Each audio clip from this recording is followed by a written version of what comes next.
everyone. Welcome back to another episode of Flashback 64, the chronological Nintendo 64 podcast. I'm Gooey, and I'm joined as always by McKenna. Hello.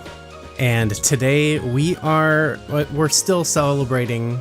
We've come to the end of 1997 in our timeline.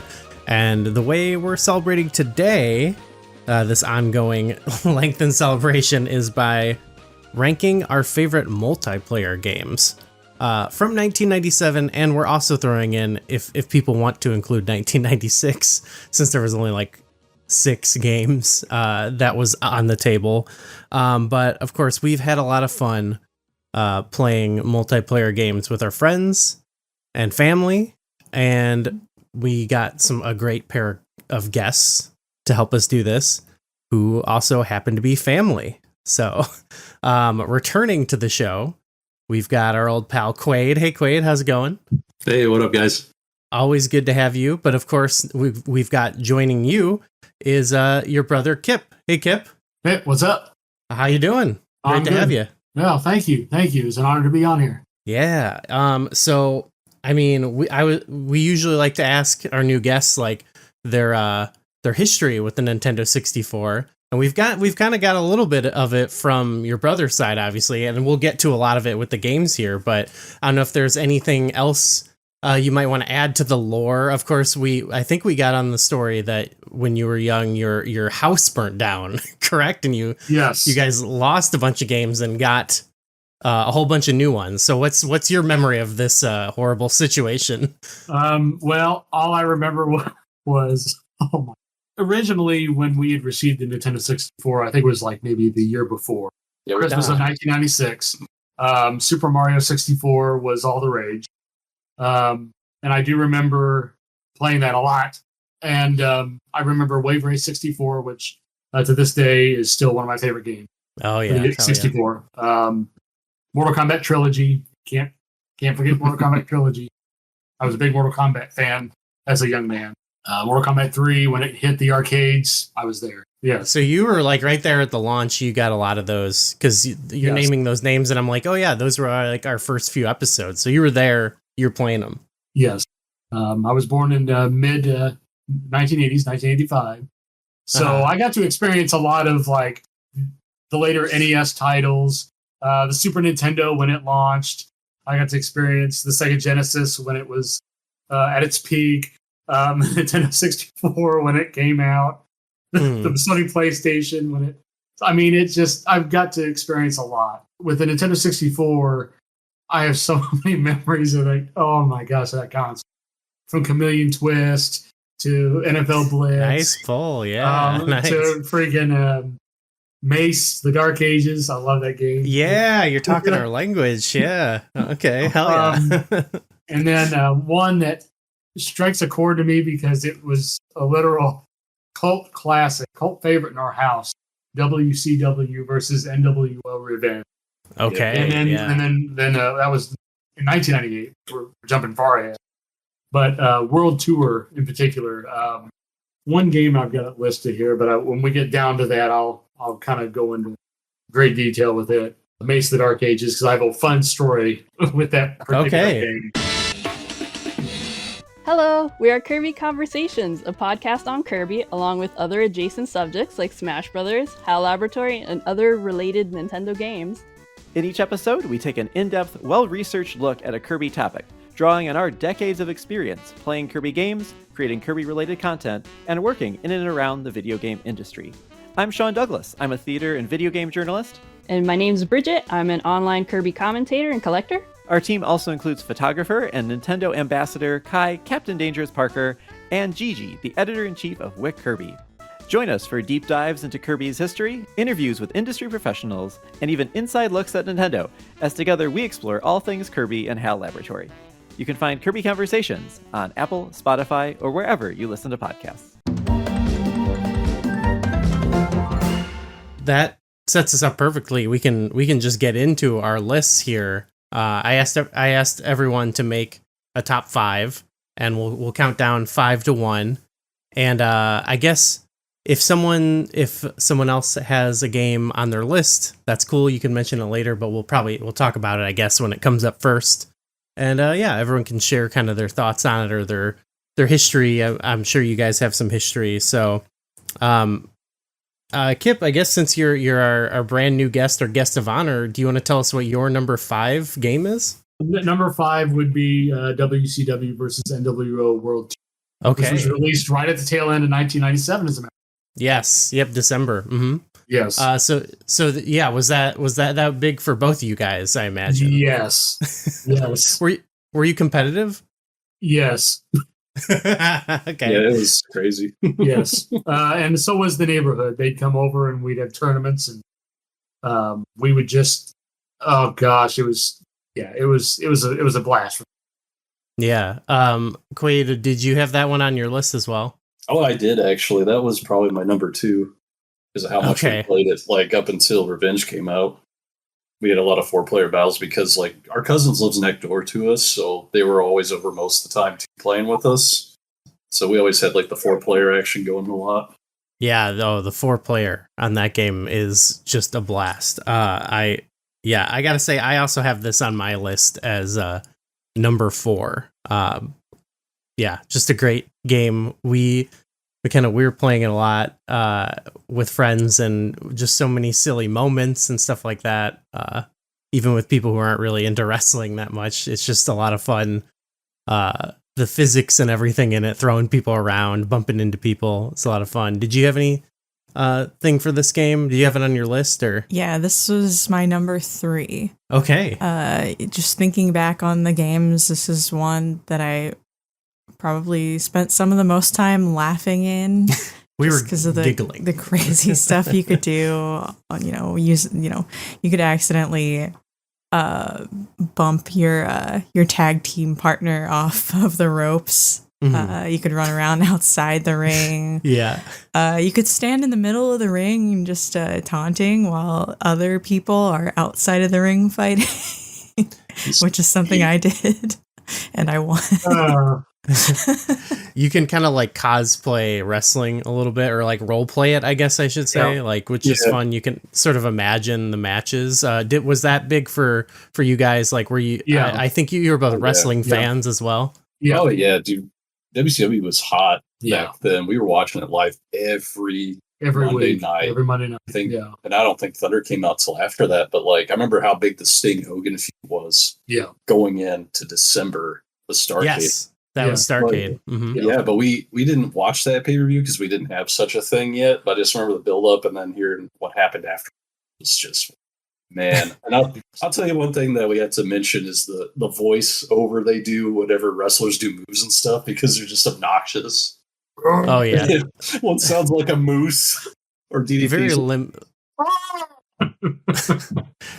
They're limited for sure. Did you have who's your go-to who's your go-to guy to play as?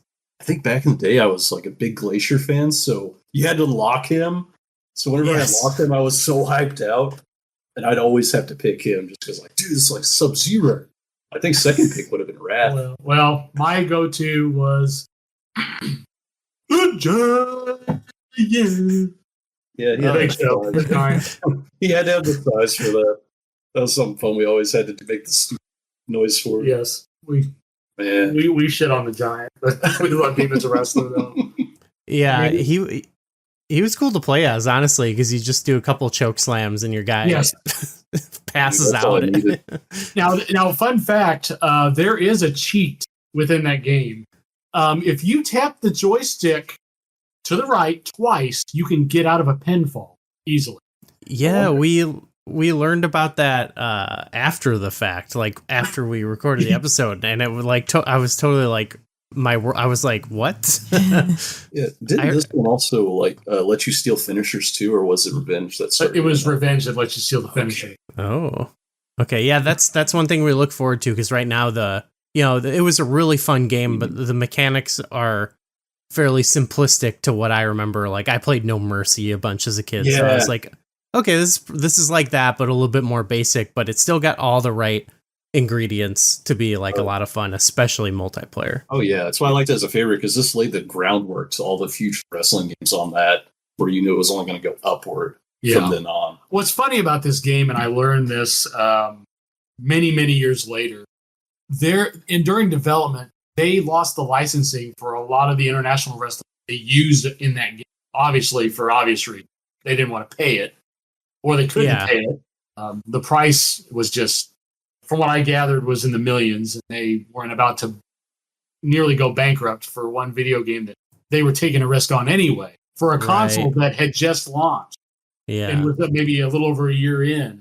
Yeah, that's too bad. I looked at that virtual pro wrestling like roster that the Japanese version has is insane. I'm like, that's much like a dream game to me. Much better version of that particular game. It's a shame we never got like that as a U.S. release either. I know some of these good ones that we never got to see the light of day in the States.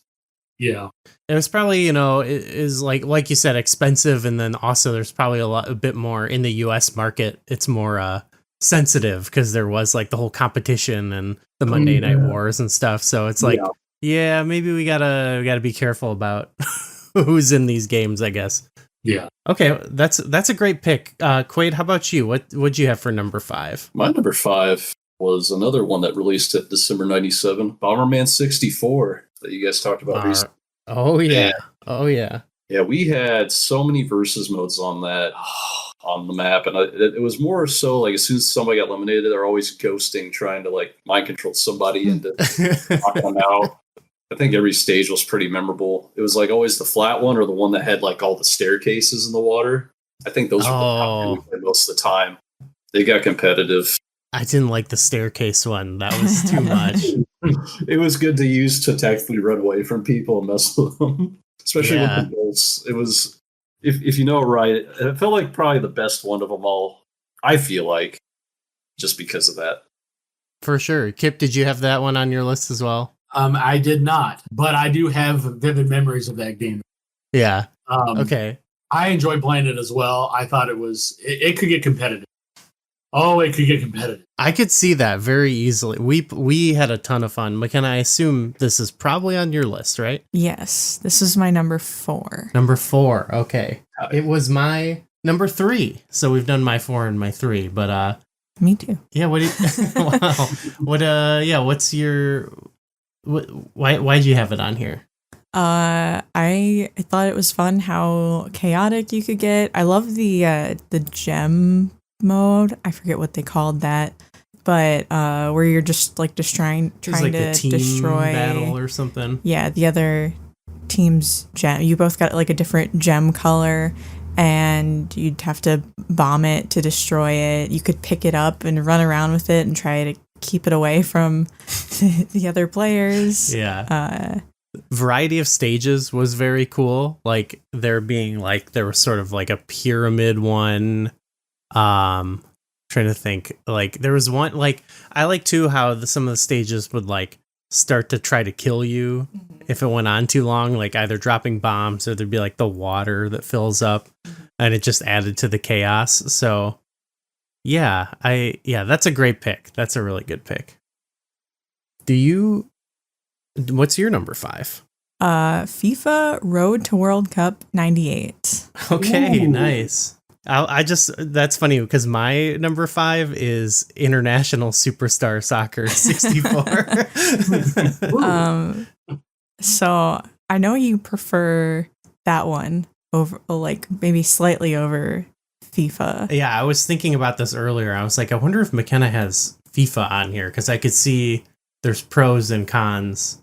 Okay, so the reason why I picked FIFA over ISS for this the Blur is song? Specifically because of the indoor soccer. Oh, mode. Yeah, that was so cool. We haven't played. We've played 3 soccer games. This is the only one we've played that has an indoor soccer arena. And if you're not into like the slowness of soccer and how there's not a lot of points being scored, indoor soccer is kind of the opposite of it. It's a smaller field. It's much faster paced. True. There's no out of bounds. So, you're not stopping play very often, and you can kick the ball against the wall, like pass it to yourself. It's like more arcade like. It also like it does handle like specifically if you're playing cooperatively on a team, I feel like the basic function of like swapping players and stuff works a little bit better in that one. The reason I had International Superstar Soccer though was that we were playing together and we did a lot of the historical scenarios. Mm-hmm. And that was the killer thing that stood out to me was you could go into like old games and try to like they'd put you like towards the end of the game and you have to like try to reverse the outcome or whatever, and we had a ton of fun playing that. So but yeah. I like both the games a lot. So you guys have any soccer on your list? Right now? No, that's okay. We never played soccer games at all, to be honest. I mean, I knew of them, but never had a chance to play them. To be honest, I hadn't really before we did the show, and it was like, here it comes, we got to play it. But then I played them, and I was like, oh, these are fun. Like I didn't think they weren't, but you know what I mean. It just wasn't something that's immediately for me. But we ended up liking both a lot. So yeah, good pick to me.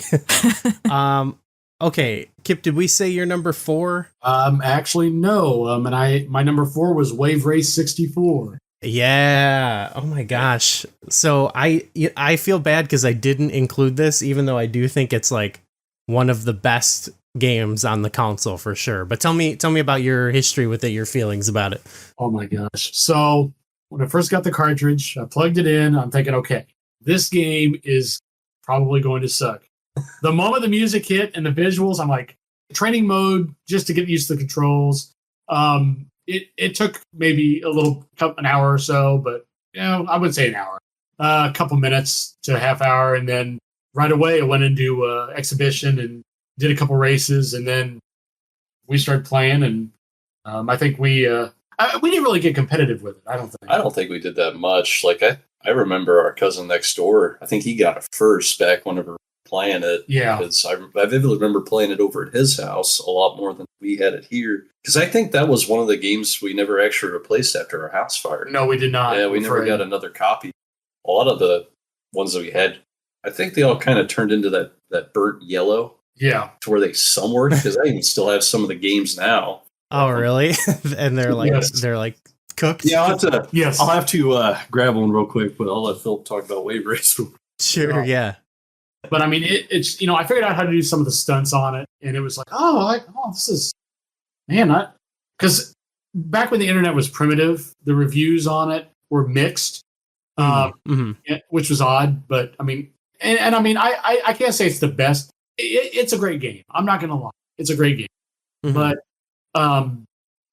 I just think at the time, it was fresh. It was innovative, because later you would get games like, I can't think of anything other than Wave Race. It was what it was. But the music got to me. That pretty much kind of said, okay, if the music's good, the game itself is going to be good. And it did not disappoint. It's probably one of the best soundtracks we've covered for sure. Yeah. Did you have this on your list at all, McKenna? I did not. Yeah. It's a game I really enjoyed. It has great vibes. Mm-hmm. It's got a good multiplayer experience too. It is solid. It's good. Not my favorite racing multiplayer experience, but it's a lot of fun. They should bring it back. Yeah, we've been playing Mario Kart World, and some of the water areas, especially when it gets wavy, I'm like, oh yeah, they could do a wave race on the Switch too. Yeah, when you see some of the beautiful waves, you're like, ooh. I just get massive wave race vibes every time we get on the water on that game. Yeah. Just going up and down. It feels like you're just playing wave race, just a Mario Kart mode. Yeah. It's like I said at F-Zero. This time around we get wave race.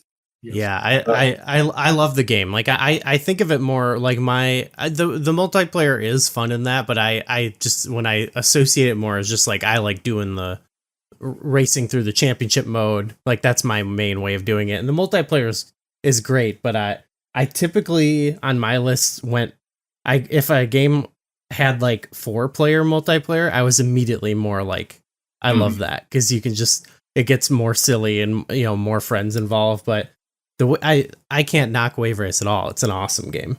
Yeah, no, it deserves to be on there if it wasn't. I'd give it like an honorable mention on my list. Yeah. Oh, for sure. Well, did we say you're number 4, Quaid? Also, did you get one of your burnt cartridges? Yeah, so like I still had Super Nintendo ones, and it's no one like can see this, but yeah, but it's like a special exclusive. But it's a little more burnt, like brown on the sides here. Yeah, like smoky. Yeah, yeah. Very well, but yeah, you can see it kind of down. Yeah, feels more regular, but a nice smoky cartridge. What's funny is for many years they smelled like smoke, and I think I don't remember how long it took for them to finally like that smell to go away. But it just had that's honestly like a great keepsake. Honestly, yeah, and that to the taste testing cartridge. Yeah, you should lick it. Yeah. Oh no, I didn't. I got you. He didn't do it. For the record, he didn't do it. But the fun thing is they do actually still functionally work. So that's why I never got rid of them. Yeah, some of these still actually work. Okay, what's your number 4? All right, I feel like these are tied, but I'm going to say the one I have as number 3 because I think number 4 deserves to be number 3. My number 4 is Star Fox 64. For obvious reasons, all the aerial combat, and then whenever you play through the game, you slowly unlock the tank, and then if you really sweat play like I did when I was a kid playing that all the time, you got to unlock the little hand cannon foot one, where you're just like Fox, Falco, Slippy, or Peppy running around with a little hand cannon. You couldn't fly, but you could at least jump, but you'd have to play like that, so it'd be probably an easier target for all the other combat players who were playing. We never got that unlocked. It takes a lot of playtime. I don't think I even wanted to try it on the Nintendo Switch Online just because how much time it took. Because you have to go through expert and get medals on everything. And I don't even know how I did it back then. Because you wouldn't have known this existed unless you played that much. But it was Star Fox was one of my favorite games growing up. I played that much of it to where I unlocked the thing. Was that a big game for you as well, Kip? Yes. I just remember we fly around like shooting each other, mainly Corneria over. I think Sector Z was the other one, right? Yeah, just because Corneria you could use all the vehicles, so we just kept playing that one most of the time. Okay, you could have like different vehicles even because we played some multiplayer together online, but we just had the ships, so we couldn't do had to anything unlock that cool. What was it, Landmaster tank to be able to use it. Player, same as like the hand thing, or the ground walk. But like I said, you could only do it on Corneria because Sector Z's out in space. That's why they wouldn't let you do it on there. Because I don't think you could just float around as a tank. Yeah, that makes sense. That makes sense. Yeah, I mean, Star Fox is, I think, one of the best games that we've covered so far.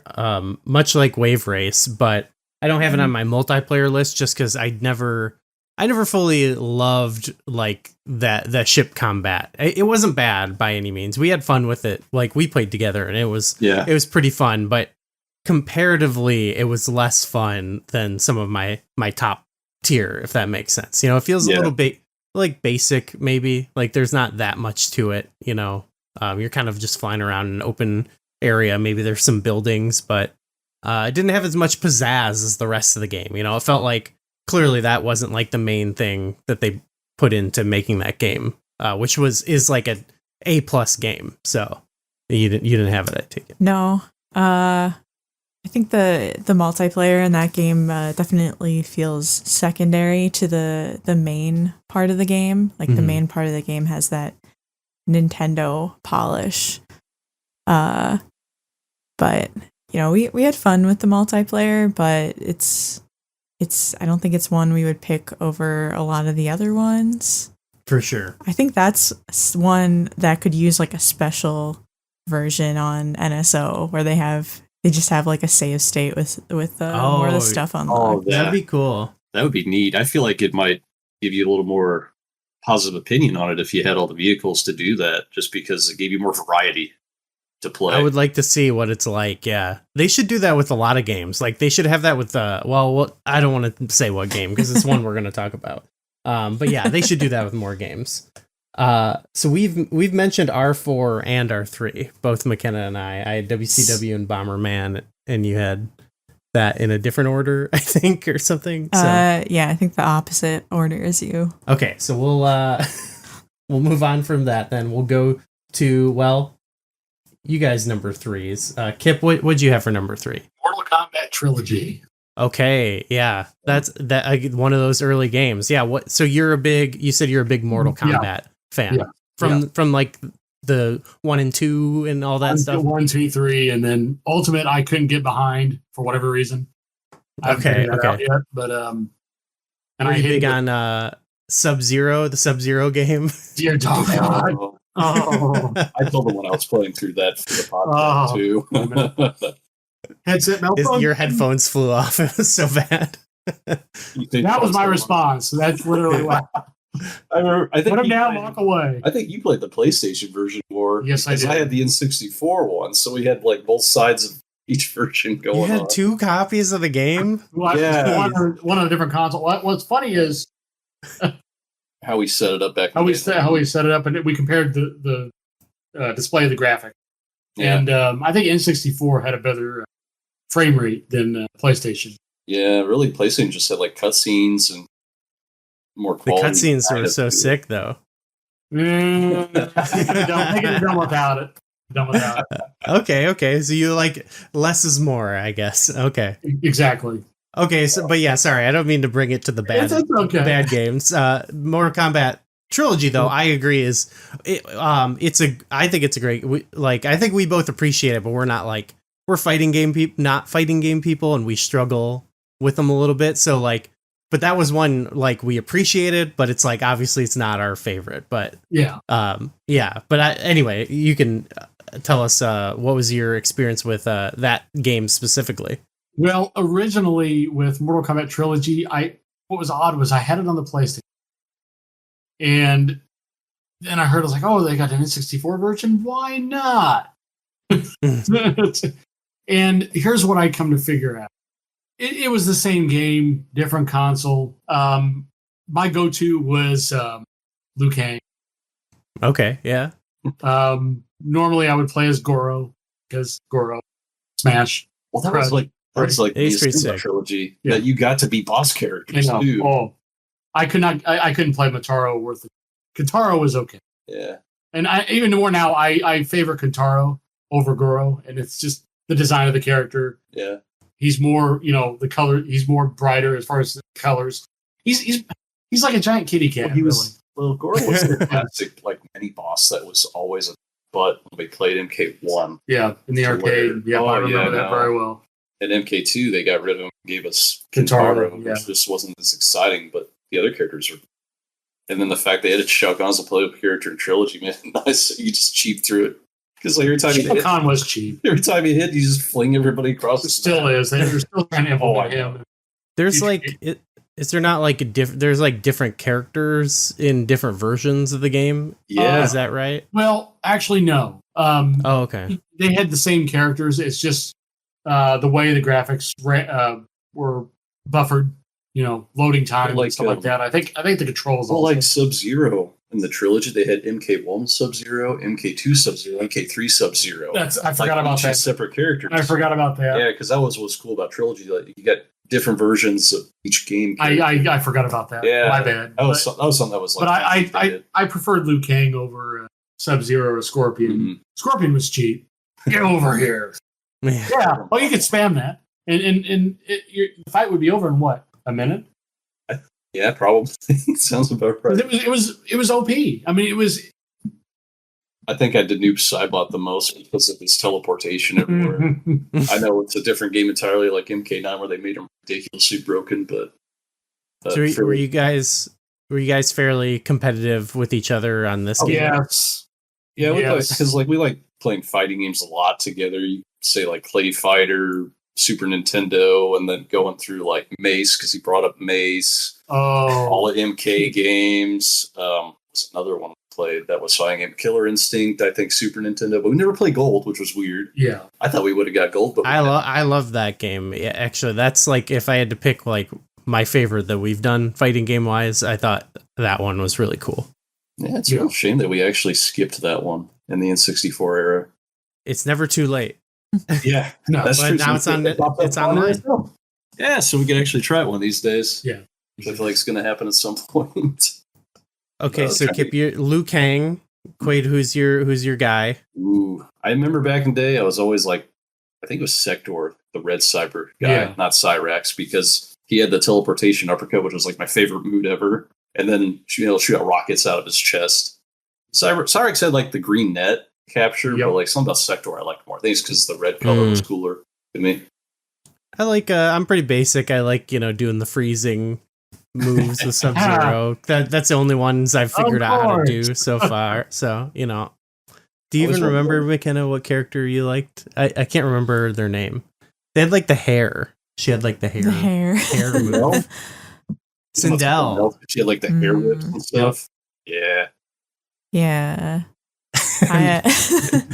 Out of your mind for sure. It's been a while. Not really my thing.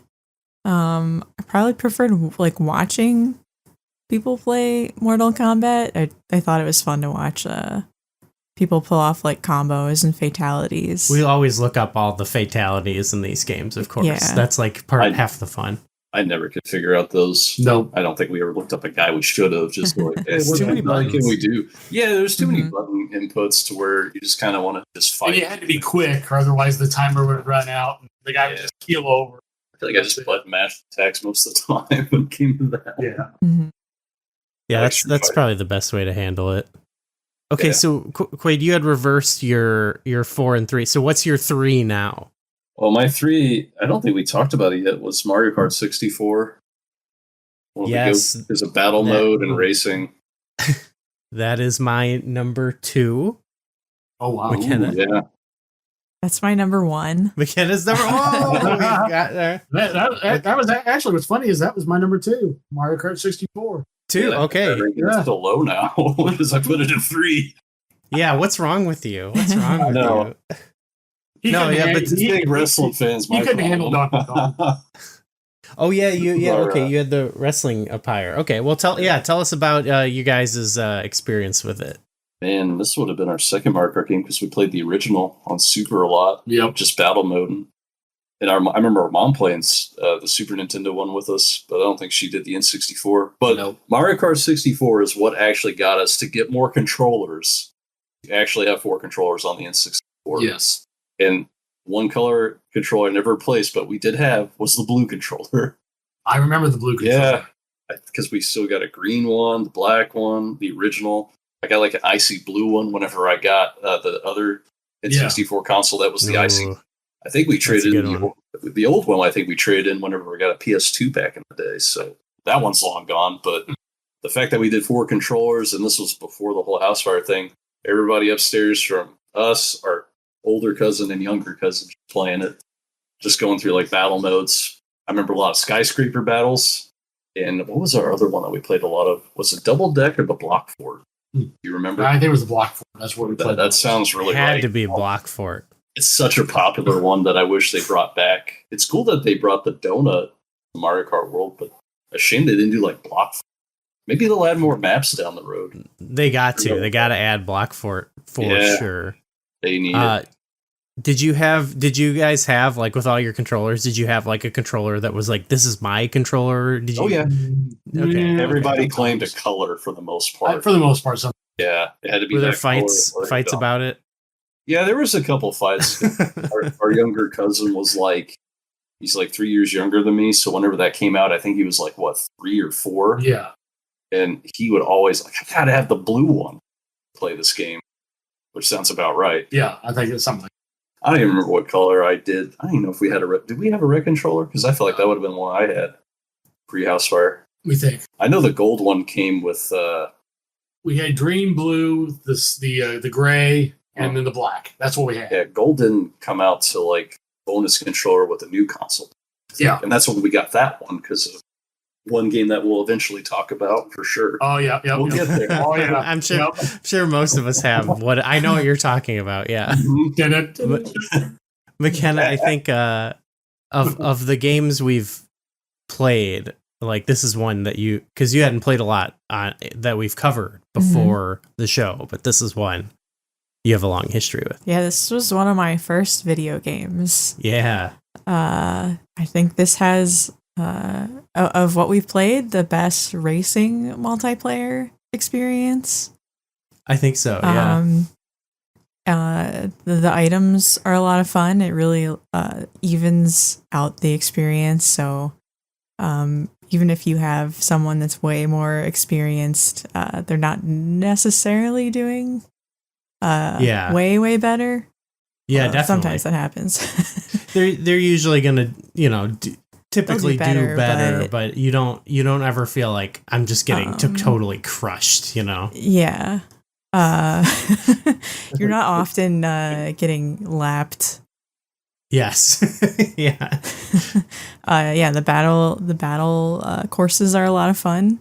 Yeah, I feel like they still haven't like totally matched. Not that like the battle isn't like the most like built out mode, but I feel like they can never quite replicate the battle in any of the future. Like I've never really loved battle in Mario Kart beyond this one. Some have some cool modes, but I really maybe they just made the map sizes too big now on the newer ones. Yeah, because it's not like small and condensed like 64 was. I think maybe the map size got way too big to what it needed to be.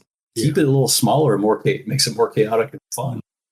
That was especially because I like to play without computers, but when you take them out, then the maps are even more sparse, in the newer ones. So we talked about Block Fort. They could remake Block Fort and could have like a capture the flag setting on there. You got people defending the fort on top of the pirates. Just the idea that. Because I remember we did stuff like that for fun. Oh, yeah. Yeah, like you could make up your own games in it, for sure, which is pretty cool. Like, I'm guarding this fort or whatever. Mm-hmm. Who is your go-to character? Kip, who do you play as in Mario Kart? Oh, gosh, Donkey Kong? Yes. Okay. Good pick. How about you, Quaid? I think by racing default, I always did Toad, but whenever we battled, was I always Toad anyway? Or did I switch to Wario? Luigi, I think. Was it Luigi? I felt like it was Wario for some reason. No. Maybe that's when I started playing the game originally. But then I realized how fast Toad is to where I'm like, I just want Toad because he goes quick. I know you might have played Wario once or twice, but you played Luigi and then you did Toad. Mm-hmm. I think you tried. No, I think it was either Bowser. No, our cousin Michael. Peach. You play Peach all the time. I feel like you're always at a disadvantage when you're the smaller characters in battle because you can get run over by the bigger characters. And I know there were times we couldn't agree on being a different character because sometimes some of us want to be the same character. So there were always arguments. All right, who gets to be Toad? And then somebody has to give in. Yeah. Nobody. See, the thing is, the advantage I had was nobody wanted to be Donkey Kong. Nobody. That's great. Actually, yeah. Not back then. You didn't have to worry about that. It was always there was always a clash about Toad because he was fast and everybody knew. Toad. That was probably the big character in our household. Who's going to be Toad? Wow. Be Toad. Yep, I remember very well. I remember fist fights broke out because of it. No. Oh my god. I don't think we got that far. I thought it did. I don't. There was one instance. I can't remember. Probably a better memory than me, but I don't think we ever got into fist fights for Toad. I think it was you and it would not surprise me because of how much we bickered back and forth against each other on certain things. No, it was not between you and me. I think no, it was really me and our younger cousin. Yeah, always got into it. The term "fist fights for Toad" is great. I remember that. For me, I didn't often have that problem because I usually would go Luigi. Still to this day is my character I like to pick, and people don't want to go for him as much. In my circle, people would fight over Yoshi because Yoshi was fast, but also I think there was a perception that Toad was corny and Yoshi was cool. McKenna, who did you play as? I always played as Peach, and you still pick Peach a lot. Yeah, I'll switch it up a bit more now, just because there's a lot more characters. Now you can be Cow. I can be Cal. I can be Pauline. Yeah, that's cool. Yeah, you can be baby Rosalina. Yeah, I can be baby Peach. I guess I didn't really say, but this was for me also. The other three games I had weren't games that I actually played when I was younger, but this was one that it was like we played a ton of it, and it's also, it should be number one because in terms of like impact in my like life, it probably has had the most, because like it's become like a game that throughout various points of my age in life, like it comes back out and everyone's down to play it. You know what I mean? Like, you mentioned this, but like in like my 20s and stuff, I definitely play with people, and you do like the drinking game, no drinking drive, drinking game. Beerio Kart. It was like a party game, and then now it's just a nostalgic sort of game. So, and we play it on NSO, so it's just always come back. You know what I mean? It's kind of a as much as you look at it and it's like this weird looking old game, it's like timeless in a lot of ways too. Just because like, so many people it has impacted. It's like going always like having the kids play, because they always have fun playing Mario Kart. And it's cool showing them like, hey, we grew up on these older ones. You've just been playing like Mario Kart 8 in that world. Yeah. So it's been cool showing my daughter that, and my niece, his daughter. Getting them Here's the roots. Yeah. Here's the roots. This is why it's good. Yes. And this run. A lot of the fundamental things like that you said are fun about it, like the items and things. I mean, that's the whole, like the formula, with that. And I mean, Super Mario Kart as well, and beyond, like really, it's cool to see where like it's such a strong concept even early on. So that was everyone's threes, right? So are we right? Does everyone said their three? Number two, Kip, what you got for two? Well, I think I established Mario Kart 64 as my number two. Okay, perfect. Okay, Quaid, did you say your two? Yeah, we did say my number two world in WCW and W World Tour. Okay, so my two was Mario Kart 64. I think my two is everybody else's one. Oh yeah. Oh wait, yeah. I think we all have the same. Is that what it is? We all have the same one. Yeah, I think so. Yep. You know what it is. All right. Well, let's get into talking about GoldenEye. Okay. Kip, Quaid, why don't you kick it off? What's your history with this game? And yeah. I think it's both me and my brothers, because it happened that house fire day where we went to Best Buy. That was it, the morning or whatever. They're all playing the demo up there, having a good time. Where they're like, "Man, you can sneak up behind somebody, and, shoot him the butt." He's like, "Oh gosh!" I think it was the second level facility that was on the demo that they had set up, and we just fell in love with it so much. So we picked it up, went back to our cousins next door, was playing it for I don't know, a few hours or something, and then when we got back to our house, that's when all that happened. But just a very high, vivid memory of that day. Wait, so you got it the same day? The same fire? I think. But you had it on you. Okay. My cousin had it because he got it first. We were going to get it eventually, but then all that happened. But like our first experience of the game was the same day that happened. Wow, that would sear in my memory, I'm sure. Yeah, it's seared in mine to where it's like I always think of GoldenEye more than that, to where it's always a happy memory. It's like, man, it's crap this happened, but man, we got to play GoldenEye this day. It was awesome. And of course, we'd eventually get it after we started getting consoles replaced. Like, I remember we got the new Super Nintendo that was bundled with Yoshi's Island. Yeah. So it's like that newer model. Oh, yeah. We were getting like GoldenEye, Mario 64 replaced, Mischief Maker. You keep adding so many other games that we replaced at the same time. When we could get stuff, but GoldenEye always like stood out because everything you could do in it, and then the multiplayer where we'd have friends come over, cousins come over, and just start going ham on game modes of that. Yeah, such a great pick. Kip, you got any personal memories for that one? I do. Okay, I know. Yes. I do. Oh yes, we have this up. I forgot. Yeah, go please. This would be my number one. and not only is it because of the house fire fiasco, but I lived next door to one of my classmates, and he would always be Natalia. Oh gosh, he was so good. And he would just taunt me. He stood right next to me. And he was taunting me the entire. It wasn't Natalia. It was Xena. Oh, Xena. Okay. Yes. Are you sure it was? No. I know what you're gonna bring up. He taught me to do slappers only one hit kills because I had them play that mode. And I just remember Jamie always just go, we'll feel up, and just do the slap, try to hit you, making kissy noises. Making kissy noises, taunting me the whole entire time. He's kicking my ass, sitting right next to me. I'm like, are you prime childhood bullying right there? Yeah. Oh my god.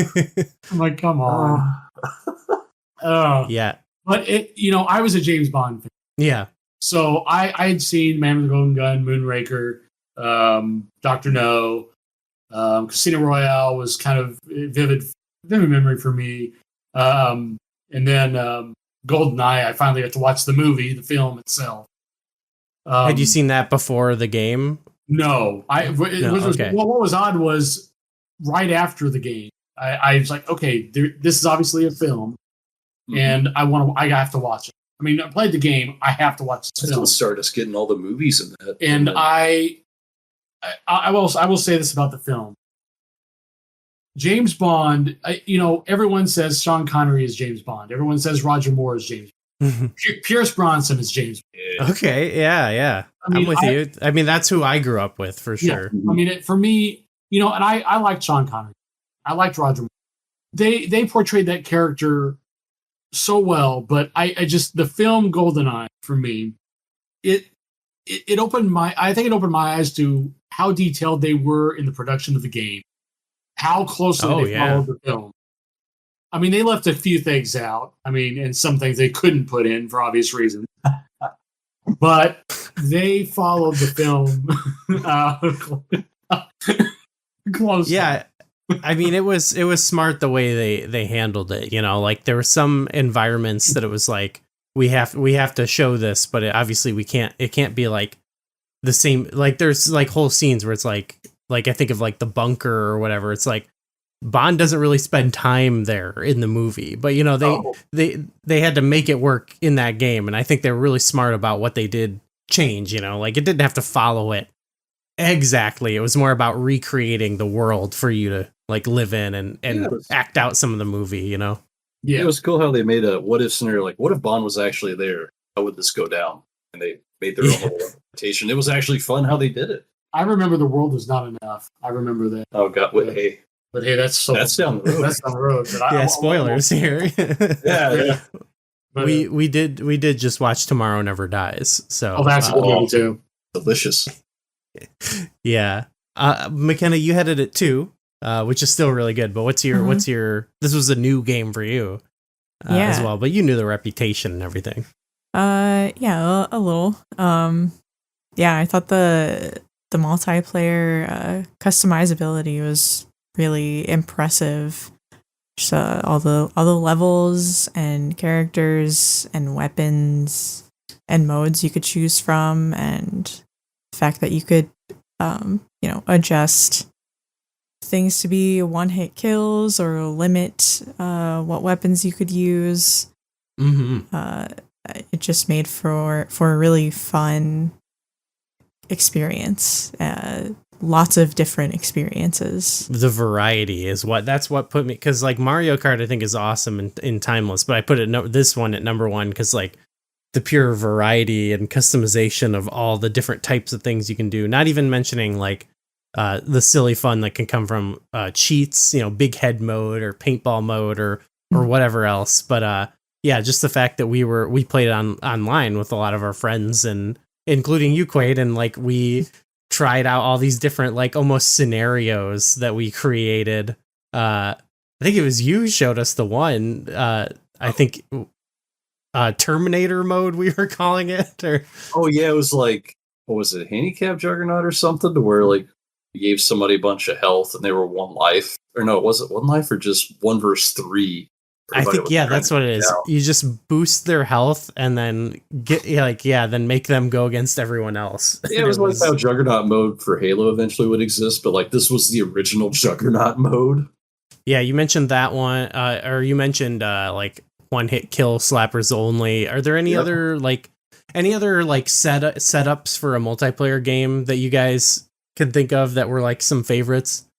Obviously doing like the regular, like there's a lot of great modes and stuff, but I don't know if you had one that stood out. I don't think we played Capture the Flag that much. No. It was more like the slappers only thing, the one hit kills, just random like get all the weapons that you could enable, rockets. Yeah, there's nothing but rockets. Yeah, and then like hiding around doing the secret like areas, and was a complex that you could go in the vents and stuff, or had those invisible walls. Oh yeah, that was so cool to discover. Yeah, I'm trying to think of a lot of them. Mines only. Yeah, because we played that too with proximity and whatnot. Oh boy. Oh yeah, we ranked all the mines. I remember there's so many different uses for the mines. That's fun. I think we played most with like turbo mode on too, where you just go really fast, moving around, so it's hard to hit. That's a good one. Like turbo mode, one hit kill, slappers only, because you couldn't hit any. You're just like trying to flank slappers like this, and you're just flying around the map trying to slap people. Get lucky if you actually hit it. I think that's probably our favorite cheat on there. Okay, yeah, we did. I don't know if you remember this one. We did it, but it was obnoxious, but it was hilarious. We did Capture the Flag, one hit kills, with throwing knives. Oh my gosh, that was so hard. You're just like trying your best to hit somebody with it. It's so hard to hit them, yeah. Yeah, that was a difficult time. But it's funny because you feel good. Like, I actually hit somebody. You're just like freaking out every time you actually got a success kill in. Especially if somebody was holding the briefcase. Yeah. That was another thing that was cool, was the amount of they had the unlockable characters from the other movies. I didn't even know about the developer characters until you showed me that. I didn't even know those existed because we never had those unlocked. It was like all the characters throughout the game, and then a couple movie characters they shoved in there. Oh yeah, you can play as like Grant Kirkhope or whatever if you want to. Any let's see, favorite? Who'd you play as, McKenna? I feel like I tried to play as a different character every time. Yeah, it's not like, I guess there's not a lot of sample of all of them. Yeah, it's not like they have stats other than Odd Job is short. Yeah. And Jaws is tall, I guess. Yeah, I'd definitely like to mix it up. I guess stages. Do you have a favorite? Do you have a stage that sticks out to you? I definitely have more of a fondness for. I think it's just because I played more of it because of the ones they brought to Perfect Dark. So like I was always super into Complex and Facility because like they brought those games into the next one. It'd always be like, oh, I want to like GoldenEye stages. So now when I go back to that, I have more of a fondness for them. But yeah, those I like those ones a lot. I think anywhere that has a lot of hiding spaces or rooms to go in. Yeah, Complex was really good for that. Adds like a navigational element to it. It was, and we discovered too, like you would get a different selection if you had more than 2 players, which was interesting, due to limitations. Because I mean, it's another one where it's actually they're very on the record. Like the multiplayer aspect of this came a lot later, but they really got a lot out of it for what they had to do. Kip and Quaid, do you guys have favorite stages to play on in that one? Well, I preferred the Facility. Yeah, okay, great. That's my number one. The thing is, you could hide in the bathroom stall. Yeah, I knew it. And actually, you can go up into the vent and just hide up there in the specific stall. There was like a trick to get back in the vent, but really, really hard to pull off. And I don't know how to do it. I couldn't remember. It was like, I don't know if you had to like go backwards or something while crouching up. It was some weird trick, and I could never pull it off. And I always wanted to try to go beyond that and see like what's past the other part of the vent. Kept wanting to explore and never could do that either. Yeah, it's like it kind of just gate kept. Yeah, I feel like that one and Complex were always my favorite. There was one other one that I enjoyed. Was it like the library or basement? No, it was probably, I think it was the final stage. Is that 2-player? Or was that one of the Game Shark ones? It might have been a game. Might have been the Game Shark Active. I think it was. Yeah. Yeah. Because Caverns Cradle or whatever. Cradle. Yep, that was. Cradle. Because Caverns was 3-player only. I didn't like how they did that. Egyptian was the other one. That was a good one. That was only 2-player though, which I don't understand why they limited that to a certain amount of players at some of those maps. The developers probably had their reasons. I think it was to get it to work in that stage. I don't know. I can't remember. I know there were some that had was it archives or something like that that had multiple floors, but if you played with more people, I think you were only on one of the floors or something like that. So I assume there was probably just some developmental reason they had where they couldn't make it work. So yeah, but it was kind of cool that Game Shark lets you break that limit, so where you could just play a bunch more different levels. Enable walk-through doors cheat, so if you played on Facility, you could do the whole map instead of just where it stops you at. That was the benefit of using that. That was one of the favorite things I used on Game Shark, just so we could have an extended amount of space on the multiplayer maps. That's what made that extra fun too, was the stages that were on those ones that were so much like the movie, because it's it was already cool enough that it was oh, I'm going in and acting out the opening of the movie, but then it's oh, now I'm in the movie shooting my friends. It just added a whole new level of fun to it, I think.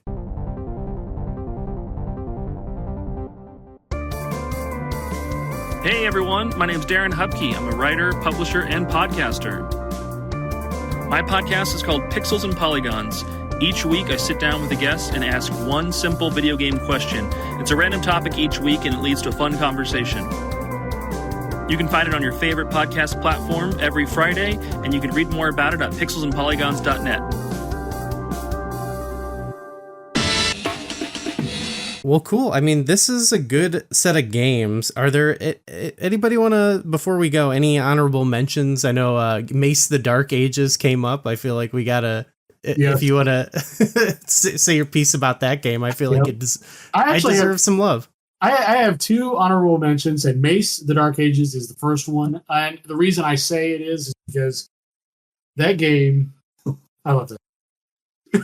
I love it so much. It's a cool game. The competitiveness between my brother, my cousin, and myself with that particular game. There was one particular night where I think it was out in the country. It was you. It was out in the country house we stayed at for about a month or 2 after the house burnt down. Was it you or was it him? No, you kept saying I had some weird winning streak. You had 99 wins, no losses. Was that? Yeah, because we were up till 3-4 in the morning playing. He had 99 wins, no losses, and we could never beat him. I don't even know how I did in that game. This is Terminator. And finally, he started to drift off to sleep. I feel like I just kind of gave in.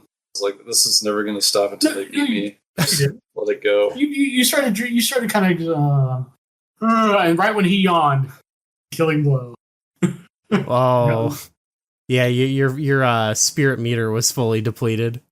Pretty good energy for a, 7 at the time? Yeah, you were 7. No, I think I was 8. 8-year-old. So that was in Mace, was it?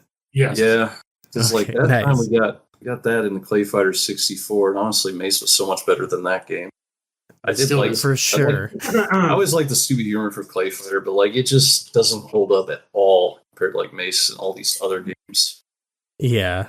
No, that's definitely a great honorable mention. I like seeing people sing the praises of Mace the Dark Age. What was your other one? The other one would be Mischief Maker. Well, that was multiplayer, was it? It was a multiplayer, I'm afraid, but it was right there at the end of it. Was in '97, right? There's a reason for it. We're happy to have any reason to have Mischief Makers mentioned. McKenna's a big fan. Well, we just decided that you're more of a fan for some reason, but we both love the game. I know that, and your brother's a massive fan of Mischief Makers. It's just such a good game that never came. I wish it would show up on the NSO one day. Some kind of the deal is, and I think I kind of have an idea why the public, well, not so much the developer. Yeah. It's more of the publisher. We went through Nintendo. They hold the license to it. Treasure Co. Gotcha. They want a lot of this. Did I tell you that That's fair. I think Goose told me about it, that they're making a game on like Steam. Is it called Double Shake? That's supposed to be inspired from Mischief Makers. Was that what? Yeah. Yeah. Mm-hmm. That is supposed It looks to come very out. cool. Yeah, because I remember the one that was made after the Zelda CDI games. I watched them play one time. That was so funny. They did the same animation style. Oh my gosh! So I always appreciate the fact that some people are making like a new game, basically like these old ones, just to bring back some life into it. Yeah. Just like, hey, here's another. If you like the content of this game, you're gonna like this game because it's inspired from it. Yeah, especially like you mentioned Chameleon Twist earlier. Like I think someone's doing something inspired by that. Speaking of wacky multiplayer, What do you got? I was just thinking Chameleon Twist was wacky multiplayer in almost like Bomberman-ish in some ways, but it can't hold a candle to it in that regard. Quaid, do you have any honorable mentions? I think that was the only one I had that I said earlier was Mace, because we played it so much whenever we were kids. And that was like one of our favorites compared to, like I said, Clay Fighter, even Mortal Kombat trilogy. I wasn't as much into it for a while. I think just because the control scheme was a little different that I enjoyed. And then we didn't even talk about Tekken at all, because it's not we kept it in N64 theme for us, but we did play a ton of Tekken 2.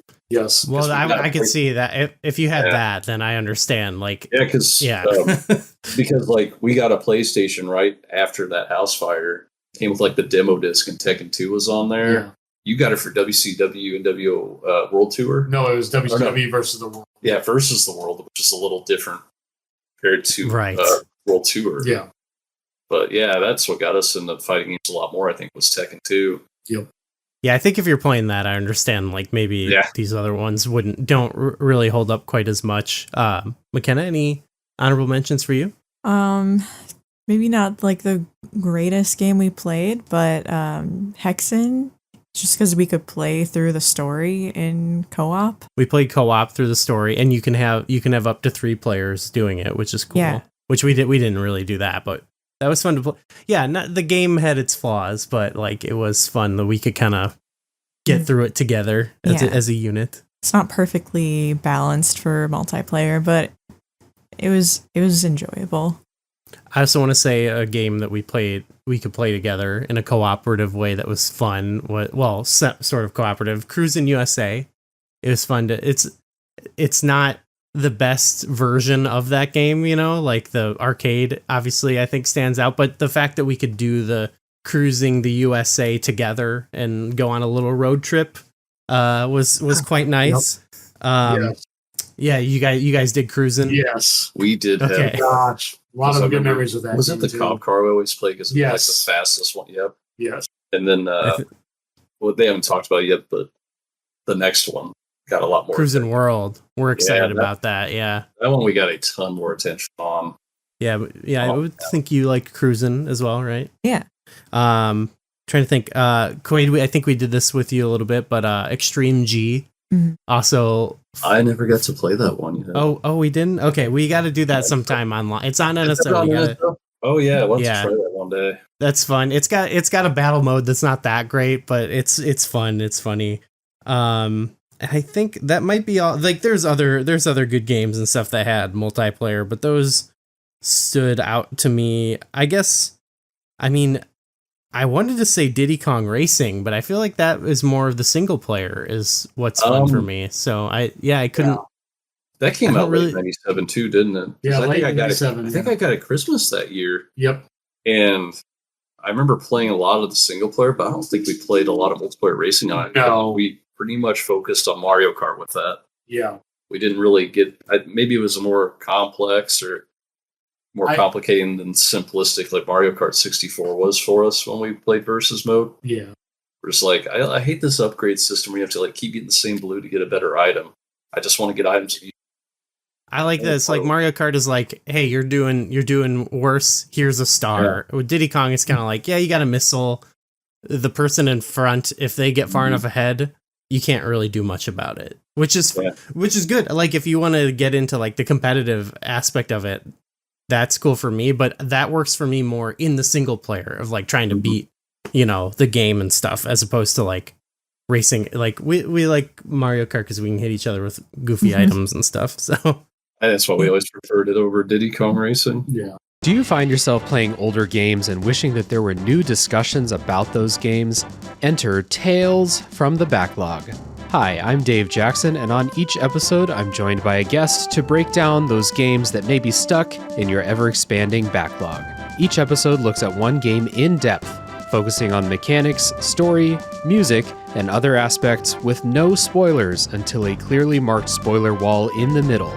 If you've played the game, go ahead and climb that spoiler wall and enjoy in-depth story discussions, and if not, jump out when we warn you and maybe go play that game for yourself. We have over 100 episodes in the feed, everything from Disco Elysium to Tunic to discussion episodes about how to get into horror games, and if games actually need to be fun, or if they have more to offer. I guarantee that there's something in there for everybody. Once again, that's Tales from the Backlog, available wherever your podcasts are found. Any other things? I think we're good. I guess we had fun playing hockey together. So shout out to the Wayne Gretzky games. Most of the sports games. Sports games. NBA Hang Time was fun. Not FIFA 64. FIFA Road to World Cup was good though. But okay, I think we pretty much covered it. That's a solid set of games. I would say 1997 is probably one of the best years for multiplayer on the N64 because you got Mario Kart and GoldenEye. So I'm excited to see what we will be doing in 1998. Also a heavy hitter year, some might say.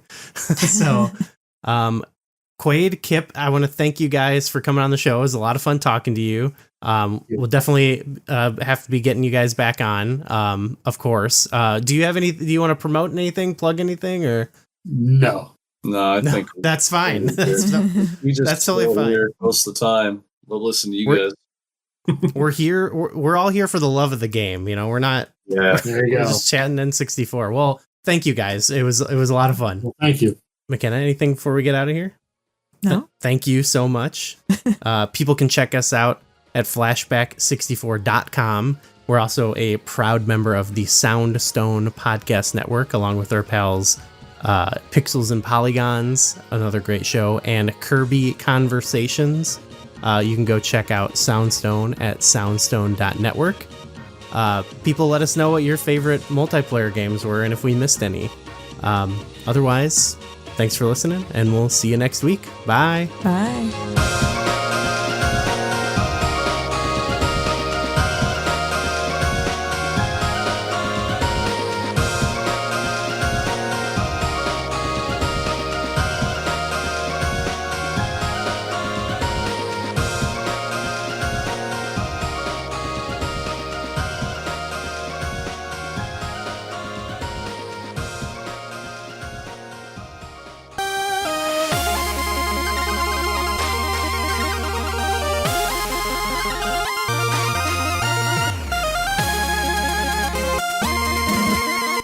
The ZeldaCast is getting even bigger. Join us on patreon.com/SPNet for access to the ZeldaCast XL, the new bonus show featuring podcasting's dynamic duo, Andy Spiteri and Gooey Fame. We're taking a new approach to do our bonus shows and giving you more of what you love, letting you get more involved in the show itself. Each month, we'll have some fun and play a few games, answer some Patreon questions, and discuss some Zelda topics on a more personal level. Consider joining for only $4 a month, and you can ask us questions about Zelda or anything else on your mind. Let us know what topics and segments you want us to discuss, and be a part of an amazing community of Zelda fans hosted by two best friends. The ZeldaCast XL is taking everything you love about the show and ramping it up even more. So come and hang out with us, only on patreon.com/spnet.